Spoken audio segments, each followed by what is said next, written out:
प्रदोष का दिन है और सोमवार की प्रदोष के दिन एक धतूरा यदि हम शिव जी पे चढ़ा रहे हैं, एक चावल का दाना अशोक सुंदरी वाली जगह पर चढ़ा रहे हैं और अपना हाथ उस चावल के दाने पर रखकर चंद्रशेखर चंद्रमौलेश्वर महादेव के नाम का उच्चारण कर रहे हैं। श्री शिवाय नमस्तुभ्यं, श्री शिवाय नमस्तुभ्यं उच्चारण कर रहे हैं, दिल से प्रार्थना कर रहे हैं, निवेदन कर रहे हैं, नमन कर रहे हैं, बाबा को अपने मन का भाव कर रहे हैं। तो वो 3 महीना तो बहुत दूर है, मेरे बाबा ने अगर कृपा करी तो 3 महीने में मेरा बाबा करुणा करना, दया करना प्रारंभ कर देंगे। चंद्रशेखर चंद्रमौलेश्वर 33 कोटि देवता अपने अपने कार्य में लग जाते हैं, सब अपने अपने कर्म में, अपने अपने कार्य में सब देवता लग जाते हैं। कहते हैं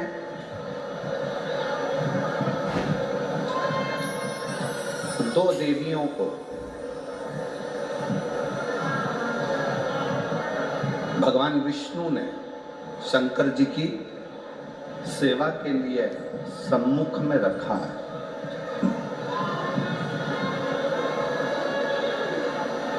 पहले नंबर पर माता लक्ष्मी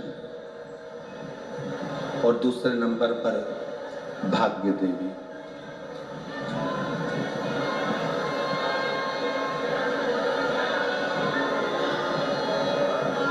लक्ष्मी जी की मां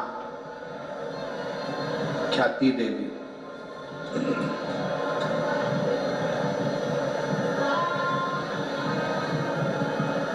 जब लक्ष्मी जी की मां ख्याति देवी लक्ष्मी जी की शादी भगवान शंकर जी से करना चाहती थी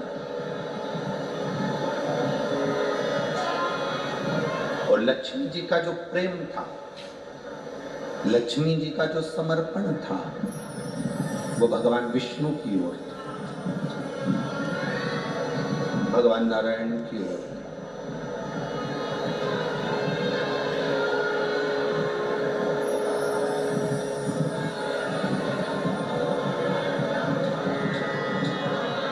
पर माता लक्ष्मी जी ने शिव जी की विनती कर, विनय करा, निवेदन करा, भगवान शंकर से कहा कि प्रभु मैं भगवान विष्णु से स्नेह करती हूं, उनसे प्रेम करती हूं,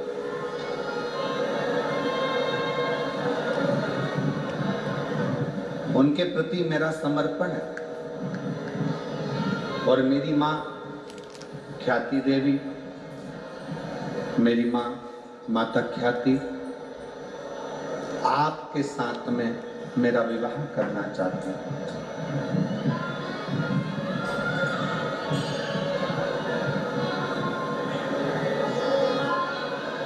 और मेरा पूर्ण समर्पण भगवान नारायण के प्रति है, भगवान विष्णु के प्रति।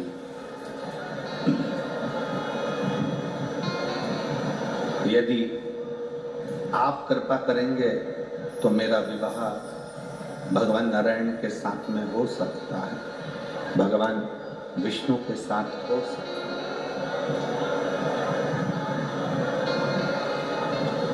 यदि आप करुणा करेंगे तो मैं भगवान विष्णु के साथ ब्याह जाऊंगा। शिव जी ने माता ख्याति प्रातः काल में जब पार्थिव शिवलिंग का पूजन कर रही थी,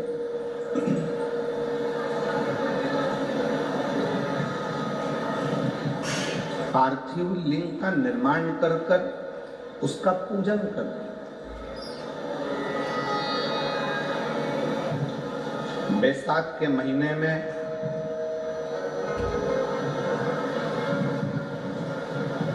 शिव सप्त तीर्थ का बड़ा महत्व है।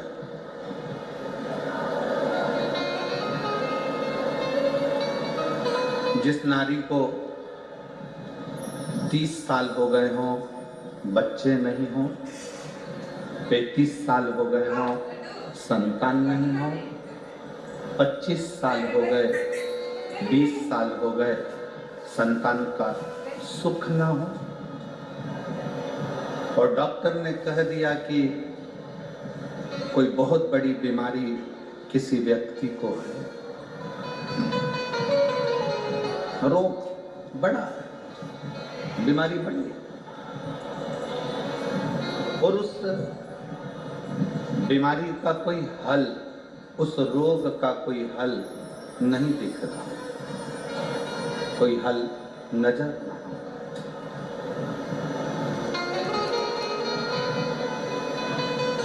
कोई हल दिख ना रहा। तो बैसाख महीने में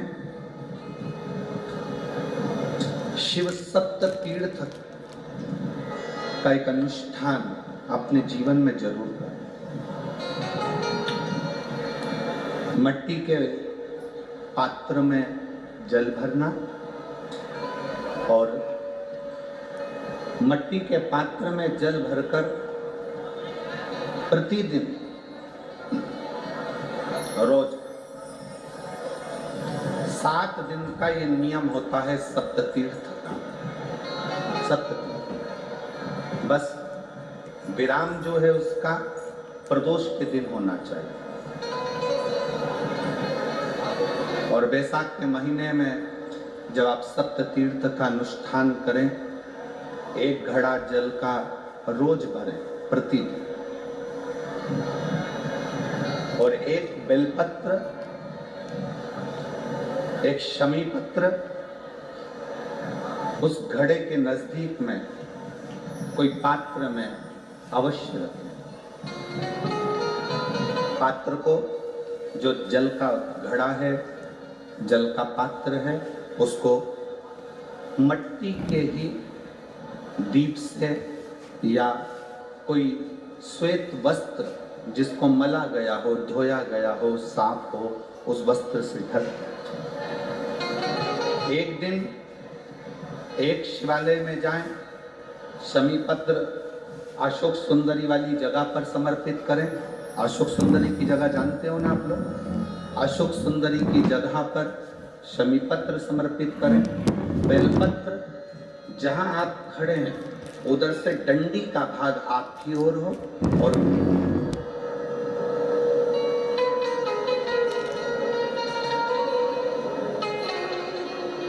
जहां आप खड़े हैं वहां डंडी का भाग आपकी ओर हो और बेलपत्र शिव जी को समर्पित करा जाए। फिर जो मट्टी के पात्र में जल है वो भगवान शंकर को अपनी कामना कर कर शिव जी को समर्पित करो। संतान के लिए कर रहे हो तो वहीं से जल को एक कटोरी में, एक पात्र में झेल लीजिए। उस जल का आधा भाग नंदी के पास बैठकर आप ग्रहण कर लो, आधा भाग अपने पति को देना प्रारंभ करो। कोई रोग के लिए कर रहे हो, किसी बीमारी के लिए कर रहे हो, तो वो जल आप अपने घर की देहली में प्रवेश करने के पहले अपने मुख में उसको ग्रहण कर लो। एक दिन में एक शिवालय, दूसरे दिन दूसरा शिवालय, तीसरे दिन तीसरा शिवालय। अगर अपने नगर में, अपने गांव में, अपने क्षेत्र में 7 शंकर के मंदिर नहीं हो, यदि अपने गांव में, अपने नगर में, अपने क्षेत्र में 7 शंकर के शिवालय नहीं हो, तो मिट्टी का शिवलिंग बनाकर उस पे चढ़ाओ, पर रोज एक शिवालय अलग होना चाहिए। प्रति प्रदोष के दिन जब आप इस सप्ततीर्थ का विराम करेंगे, उस समय पर जल, जब प्रदोष काल आए, प्रदोष चढ़ाओ सुबह, पर प्रदोष काल का जब समय हो उस जल का पान उस प्रदोष काल में कर लेना। प्रदोष को, जो प्रदोष काल में उस जल को शंकर का पंचाक्षर मंत्र नमः शिवाय, षडाक्षर मंत्र ओम नमः शिवाय या श्री शिवाय नमस्तुभ्यम बोलकर प्रदोष काल में उस जल का पान कर लें। बाबा को प्रार्थना करें, शिव से विनय करें। ये नियम केवल बैसाख के महीने में होता है, इसको बाकी के महीने में नहीं किया जाता है। इसको बाकी के महीने में नहीं करते, केवल बैसाख।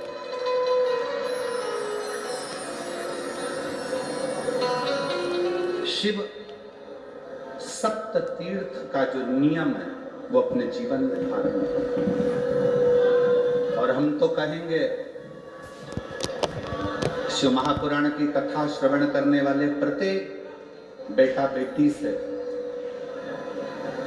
शिव महापुराण की कथा सुनने वाले प्रत्येक शिव भक्त से हम तो कहेंगे कि शरीर में कोई रोग नहीं भी है, संतान की प्राप्ति नहीं भी चाहिए, उच्च शिक्षा के लिए आप कर रहे हैं, अपने जीवन की खुशहाली के लिए कर रहे हैं, तो शिव का सप्त तीर्थ अनुष्ठान अवश्य अवश्य और अपने जीवन को सार्थक। धन्यवाद। भगवान शंकर का चरित्र कराए।